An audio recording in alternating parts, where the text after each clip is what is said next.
Guys, क्या आप इस बात पर यकीन कर पाओगे कि टाइटैनिक कभी डूबा ही नहीं था, बल्कि 15 अप्रैल 1912 के दिन अटलांटिक ओशियन में टाइटैनिक नहीं बल्कि कोई और ही जहाज डूबा था, जिसे टाइटैनिक का नाम दे दिया गया था। गाइस, आपको यह जानकर हैरानी होगी कि यह कोई हादसा नहीं था, बल्कि यह एक फुल प्रूफ प्लान था जिसका शिकार वे 1500 लोग हुए थे, जिनकी उस साजिश के कारण मौत हो गई थी।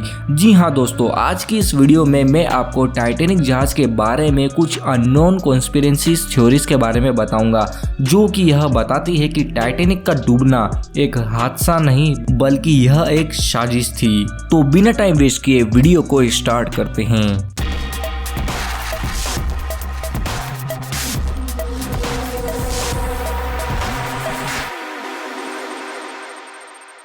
1200 दिनों में बनाया जाने वाला टाइटैनिक, जिसे बनाने वाली कंपनी हार्लैंड एंड वोल्फ, जो कि टाइटैनिक से पहले 500 से भी ज्यादा शिप बना चुकी थी।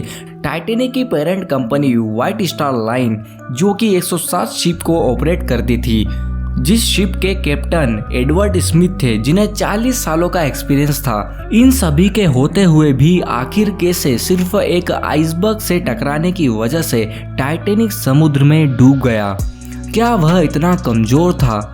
जी नहीं, जिसे आप टाइटैनिक समझ रहे हो ना, वह असल में टाइटैनिक था ही नहीं, बल्कि वह था ओलंपिक शिप। जी हाँ दोस्तों, टाइटैनिक के ओनर जे ब्रूस स्मे के पास एक जैसे दिखने वाले दो शिप थे, पहला ओलंपिक और दूसरा टाइटैनिक। ओलंपिक शिप टाइटैनिक से 2 साल पहले बनाया गया था, जो कि कई बार हादसों का शिकार हो गया था, जिसके कारण टाइटैनिक के owner and white star line company, जो कि टाइटैनिक एंड ओलंपिक की पेरेंटियल कंपनी थी, उन्हें भारी नुकसान उठाना पड़ा था। उनके सामने 2 चुनौतियां थी, पहली कि उन्हें ओलंपिक जहाज की मरम्मत करना थी और दूसरी कि टाइटैनिक का निर्माण करके उसे यात्रा पर भेजना था, जिसके कारण उनके बहुत सारे पैसे खर्च हो चुके थे। इसीलिए फिर उन्होंने एक फुल प्रूफ प्लान बनाया, जिसमें कि वे लोग ओलंपिक को टाइटैनिक की जगह बदल देंगे और ओलंपिक को डुबाकर इंश्योरेंस कंपनी के द्वारा मुआवजा ले लेंगे, जिसका अमाउंट 1 मिलियन यूरोस था। यह प्लान केवल 4 लोगों को ही पता था, जिसमें जे ब्रूस स्मे, जो कि शिप के ओनर थे, लॉर्ड पेरी, जो कि एक ब्रिटिश बिजनेसमैन थे, Thomas Reeves and JP Morgan, जो कि ब्रिटिश एंड अमेरिकन फाइनेंशियर थे। इन चारों के अलावा और किसी को भी यह बात मालूम नहीं थी कि टाइटैनिक यानी कि ओलंपिक डूबने वाला है। लेकिन हॉलैंड एंड वोल्फ के शिपयार्ड में काम करने वाले पेडी फेंटोन नामक व्यक्ति यह बात जानता था कि टाइटैनिक एंड ओलंपिक दोनों को आपस में बदल दिया गया है, जिसका दावा उसने न्यूज रिपोर्टर्स के सामने किया था।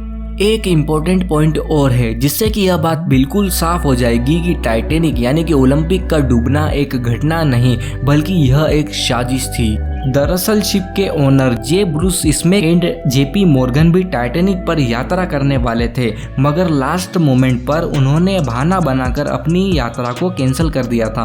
और इसके साथ ही जेपी मॉर्गन ने टाइटैनिक यानी कि ओलंपिक के रवाना होने के 1 घंटे पहले ही शिप से कुछ कीमती चीजों को बाहर निकलवा लिया था। कई रिसर्चर्स ने यह दावा भी किया था कि जे ब्रूस स्मे के सभी बिजनेस कॉम्पिटिटर, जो कि जे ब्रूस से बिजनेस में काफी आगे निकल चुके थे, उन्हें जे ब्रूस ने अपने साथ यात्रा पर चलने के लिए इनवाइट किया था।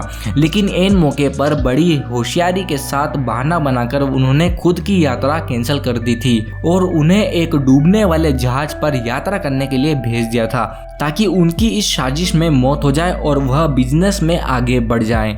गाइज, अब आपको यह समझ में आ ही गया होगा कि किस तरह से अपने निजी फायदे और इंश्योरेंस पॉलिसी के पैसों के लिए 1500 लोगों की जान ले ली गई थी। गाइस, वीडियो पसंद आए हो तो वीडियो को एक लाइक करना और हमारे इस channel need to know this को सब्सक्राइब भी कर देना, ताकि ऐसे ही इंटरेस्टिंग वीडियोस की नोटिफिकेशंस आपको सबसे पहले मिल सके। ओके बाय, मिलते हैं नेक्स्ट वीडियो में।